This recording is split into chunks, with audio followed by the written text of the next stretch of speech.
EPFO के साथ सबसे बड़े काम के नियम अगर आप ये नहीं समझते हैं तो हो सकता है कि आपको रिटायरमेंट के बाद में सिर्फ और सिर्फ पछताना पड़े।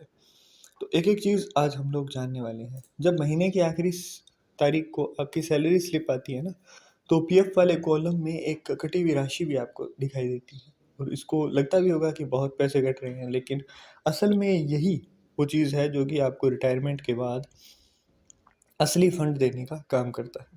मुसीबत में हम में से कई लोग पीएफ को केवल एक कटौती समझते हैं, उसके नियमों को नहीं जानते हैं। परंतु अगर आप नौकरी करते हैं या फिर नौकरी बदलने वाले हैं, रिटायरमेंट की तैयारी कर रहे हैं, तो ईपीएफओ के इन 7 नियमों को आपको ज़रूर जानना चाहिए। सबसे पहली चीज़, ईपीएफओ की आधिकारिक रिटायरमेंट उम्र 58 साल मानी जाती है। हाँ, 60 साल नहीं है, ये 58 साल होती है। अब लोग सोचते हैं ना कि ईपीएफ की रिटायरमेंट उम्र 60 साल है। असल में ईपीएफओ के लिए ये उम्र केवल 58 साल ही है। आप 58 साल के होते ही पीएफ में अंशदान जमा होना आपका रुक जाता है। इसी उम्र में पेंशन यानी ईपीएस का प्रोसेस शुरू होता है। 58 के बाद भी अगर आप नौकरी कर रहे हैं तो भी रिकॉर्ड में आप रिटायर ही माने जाएंगे। दूसरी चीज़, क्या रिटायरमेंट के बाद भी पैसा बढ़ता है? तो हाँ, रिटायरमेंट के बाद भी पीएफ बैलेंस पर ब्याज मिलता रहेगा। 58 साल में रिटायर होते हैं तो अगले 3 साल तक ब्याज मिलता रहेगा, यानी 61 साल की उम्र तक आपका पैसा बैंक की तरह पड़ता रहेगा। ये 3 साल वाला नियम हर किसी के लिए नहीं है। 58 साल से काफ़ी पहले नौकरी छोड़ दी है तो ब्याज बस 58 तक ही मिलेगा। इसके बाद आपका अकाउंट इनऑपरेटिव हो जाएगा। तीसरी चीज़, नौकरी छूटने का मतलब क्या खाता बंद हो जाना होता है क्या? तो नहीं होता। नौकरी छोड़ने के तुरंत बाद पीएफ अकाउंट आप बंद होने का डर जो है ना वो मन से निकाल दीजिए। जॉब छोड़ने के बाद भी अकाउंट पूरे 36 महीने तक एक्टिव रहता है। इस दौरान अपना पैसा नई कंपनी में ट्रांसफ़र कर सकते हैं, विड्रॉल कर सकते हैं। जब 3 साल तक खाता एक्टिव नहीं होता तब जाकर के ये इनऑपरेटिव माना जाता है। क्या बेरोजगारी के टाइम पर पीएफ आपका सहारा बन सकता है? तो पीएफ बुढ़ापे के लिए नहीं है, बल्कि बेरोजगारी में भी ये एक इमरजेंसी फंड की तरह काम करता है। नए नियमों के अनुसार ज़रूरत पड़ने पर आप पैसा निकाल सकते हैं। नौकरी जाने के सिर्फ 1 महीने बाद ही पीएफ बैलेंस का 75% हिस्सा आप निकाल सकते हो। 2 महीने तक नौकरी नहीं मिली तो पूरा का पूरा पैसा आप निकाल करके उसको यूज़ कर सकते हो।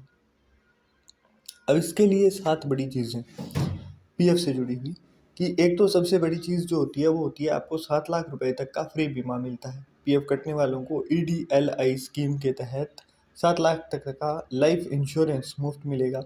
5 साल का टैक्स नियम यहाँ पर भी लागू होता है। अगर 5 साल की नौकरी से पहले पीएफ निकालते हैं तो उस पर टीडीएस देना पड़ सकता है। ब्याज का पूरा फ़ायदा पाने के लिए अपना पैसा महीने की 5 तारीख से पहले जमा करवाना होता है। पेंशन के लिए अगर आपको ट्रांसफ़र करना है इसे, तो पेंशन निकालने मतलब आपको एक साथ में विड्रॉल करने के लिए अगर आप ट्रांसफ़र करते हैं तो पेंशन पाने के लिए कुल 10 साल की नौकरी दिखाना आपको ज़रूरी रहता है। वहीं नॉमिनी इसके अंदर आपको रखना बहुत ज़रूरी होता है। अब पाँचवीं चीज़, आंशिक निकासी, मतलब आप एक अमाउंट पूरा पीएफ अकाउंट खाली करने के लिए आप छोटी सी अमाउंट कितनी निकाल सकते हैं। तो फंड निकालने के लिए भी अब आपको रिटायरमेंट का वेट करना ज़रूरी नहीं है। नौकरी को केवल 1 साल हुआ है तो भी खास काम के लिए पैसा निकाल सकते हो। आप बच्चों की ऊंची पढ़ाई, हायर एजुकेशंस, घर की मरम्मत के लिए भी पीएफ से एडवांस ले सकते हैं। भाई बहन या बच्चों की शादी के लिए भी खर्च करना है आपको तो वहाँ से भी आप आंशिक निकासी की सुविधा आपको मिल जाती है। गंभीर बीमारी के इलाज के लिए भी आप अपनी जमा पूंजी का इस्तेमाल कर सकते हैं। वहीं ईपीएस का सीधा और सरल नियम जो होता है वो होता है कि लोग पीएफ और पेंशन को एक ही समझते हैं, जबकि दोनों अलग अलग हैं। सैलरी से कटने वाला बड़ा हिस्सा पीएफ में और छोटा भाग पेंशन फंड में जाता है। पेंशन पाने के लिए पूरी नौकरी के दौरान कम से कम 10 साल की सर्विस पूरी करनी होगी। जैसे ही उम्र 58 साल की होती है आपकी पेंशन मिलना आपको शुरू हो जाता है। ये पेंशन पूरी ज़िंदगी मिलती है और बुढ़ापे में एक पक्का सहारा भी बनती है। वहीं अगर आपकी 2 पत्नियां हैं तो क्या होगा? पेंशन का हक उसी पत्नी को मिलता है जिसे कानूनन मान्यता प्राप्त हो। अगर किसी की 2 पत्नियाँ हैं, पहली पत्नी को ही पेंशन का असली दावेदार माना जाता है। जब तक पहली शादी कानूनी रूप से खत्म ना हुई हो, तब तक दूसरी पत्नी दावा ही नहीं कर पाएगी। तो अब आपको क्या-क्या करना होता है, तो महीने में एक बार अपना पीएफ बैलेंस ज़रूर देखना चाहिए। नॉमिनी नहीं है, तो ये काम अपने आप से पूरा कर लीजिए। बिना इसके परिवार को पैसा मिलने में बहुत दिक्कत होती है। अपना आधार, पैन और बैंक अकाउंट की जानकारी सही रखनी चाहिए। पुराने पीएफ को नए अकाउंट में ट्रांसफ़र करना बिल्कुल भी ना भूलें। अब आपके काम की कुछ बातें, तो पीएफ अपनी आपकी जो मेहनत है उसकी कमाई का वो हिस्सा जो फ्यूचर की सुरक्षा की गारंटी देता है, इसे बिना ज़रूरत के बिल्कुल भी ना निकालें, क्योंकि ये लॉन्ग टर्म के अंदर कंपाउंडिंग का ऐसा जादू दिखाएगा ना, जिससे आपके लाखों भी करोड़ों बन के सामने आते हैं।